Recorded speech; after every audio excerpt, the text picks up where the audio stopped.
I'm Julie Pace, Washington Bureau Chief for the Associated Press, and this is Ground Game. The coronavirus pandemic ranks among one of the most consequential stories ever covered by the Associated Press in its 170-year history. Here to take you inside the outbreak is AP's Ralph Russo.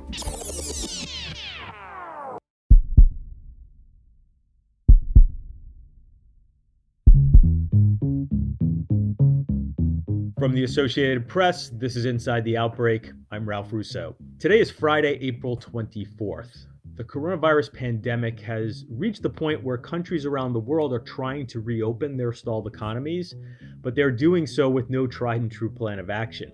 In Sweden, kids are attending soccer practice, but in Spain, even as restrictions lift, children will only be allowed outside with strict limitations.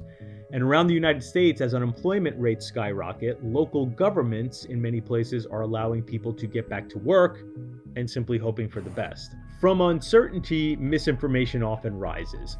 On this episode of Inside the Outbreak, we'll talk about the proliferation of misinformation and disinformation during the pandemic and how it is being used to fuel some of the reopen protests that have sprung up across the United States. There's one scheduled for today in Wisconsin. Joining us will be AP reporter Amanda Seitz from Chicago and Karen Mahabir, head of AP Fact Checks, to talk about misinformation, where it starts, how it spreads, and what is being done to keep it from infecting people.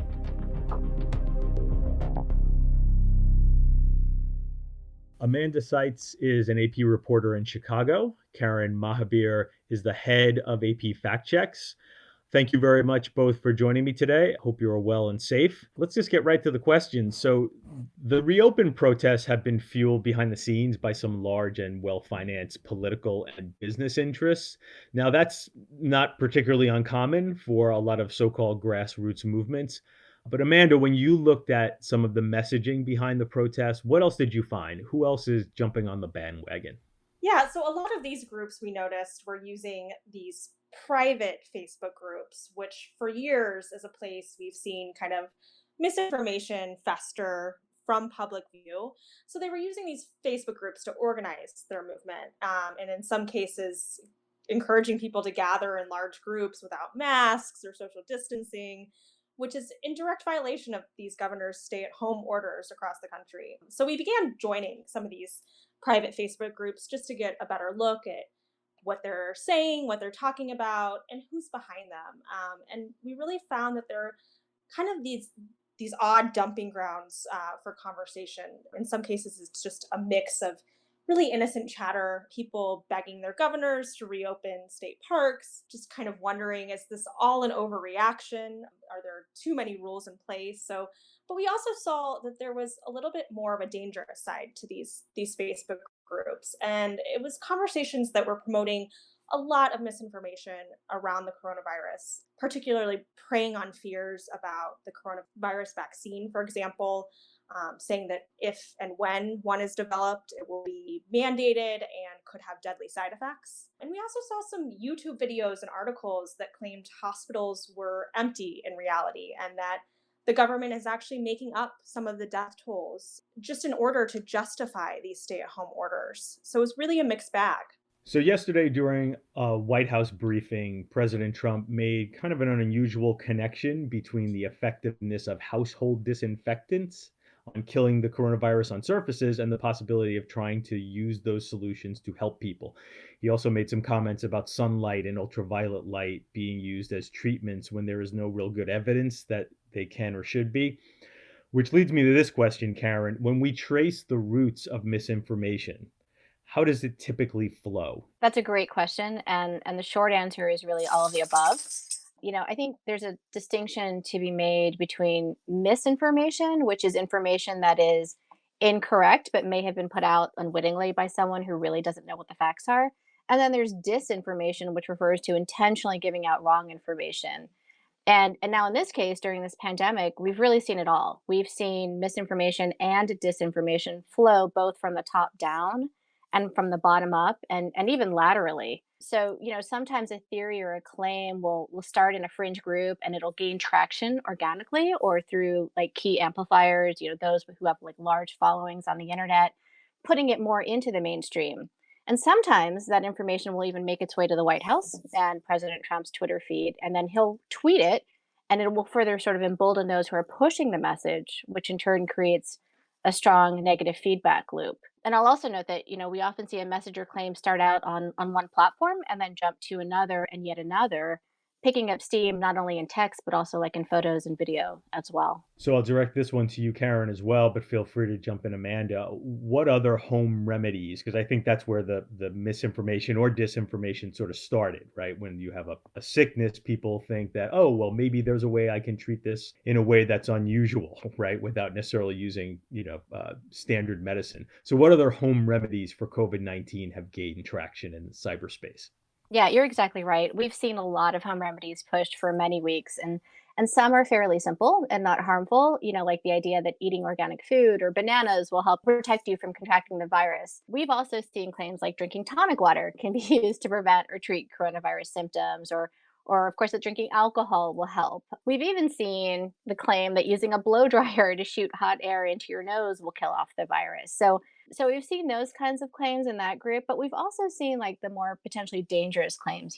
As we talked earlier, the president wondered aloud yesterday about disinfectants and whether, they could be injected into people as a cure, which we saw Lysol quickly push back on. But also last month, we saw Iranian media report that more than 300 people had died and 1,000 were sickened in that country after ingesting methanol, which is a toxic alcohol that was rumored to be a remedy on social media. We also saw an Arizona man die after taking chloroquine phosphate, which is a product that some mistake for the anti malaria drug chloroquine, which Trump and others have touted as a treatment for COVID-19, and which health officials have warned hasn't been proven safe or effective as a virus therapy. So we've really seen quite a range of remedies from the fairly innocuous to the more dangerous. So why do you think people sort of buy into these odd remedies?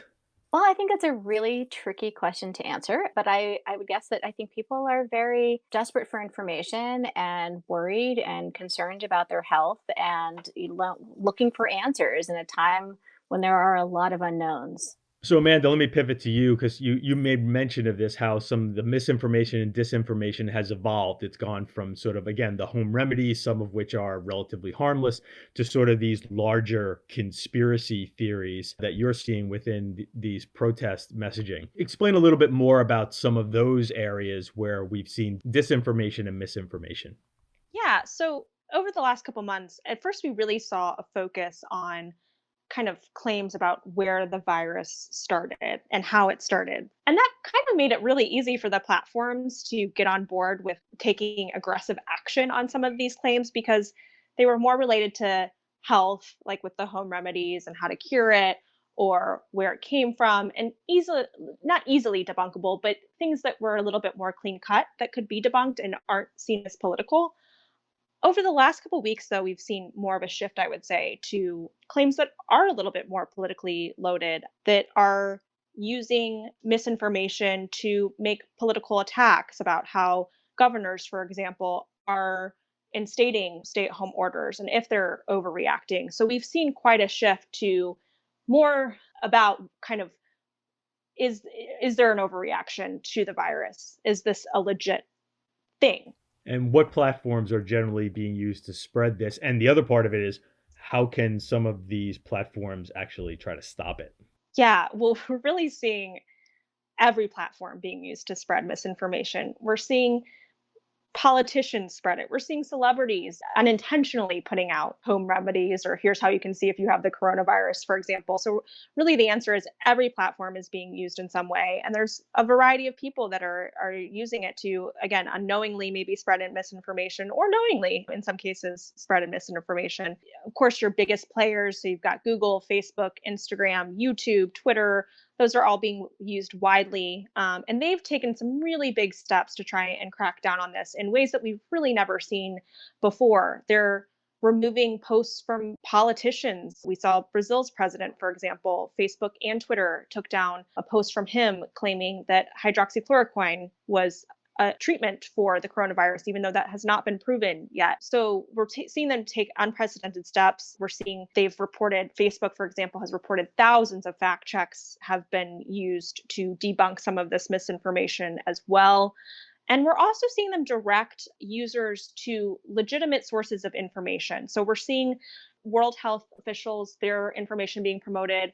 Google even has a feature where when you Google the coronavirus, it will take you to your local health resources, for example. So, Illinois, I'm in Chicago. So when I Google the coronavirus, I'll get taken to the Illinois public health webpage, for example, as a resource. So let me just follow up there one thing, Amanda.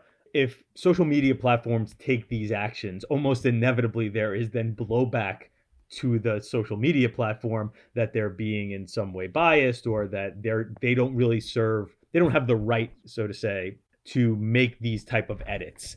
Are we seeing any of that?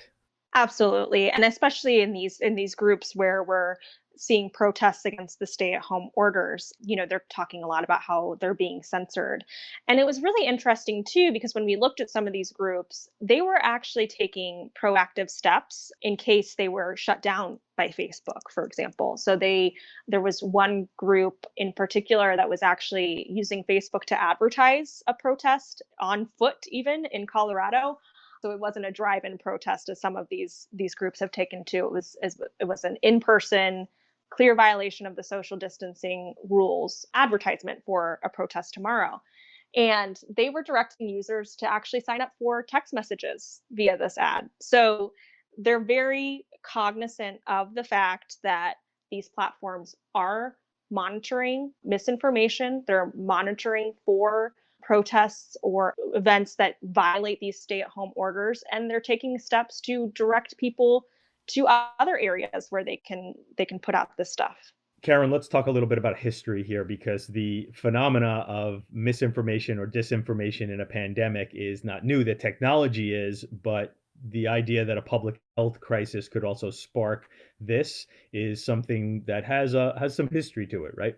You're right. I mean, this is a unique time in history, and it's also the perfect storm for misinformation to be created and shared and amplified in very easy ways, like through closed messaging apps and the social media platforms and even, simple text messaging. One of the challenges is that because the misinformation does can travel so quickly, it can really be difficult to combat it. It takes time and resources to track down the claims, to investigate them, and then to debunk them or not, or to say that they are actually true. And sometimes by the time you're able to do that, a video with the claim has been viewed millions of times, or an article about the claim has been read thousands of times. So it can really be a challenge for those of us in the space of fact checking and news verification to deal with the wave of misinformation. But in other ways, like if you take a look back, there have always been rumors and false information around pandemics. It's a time when people are worried and they're scared, and they don't know really what's going on or who to trust.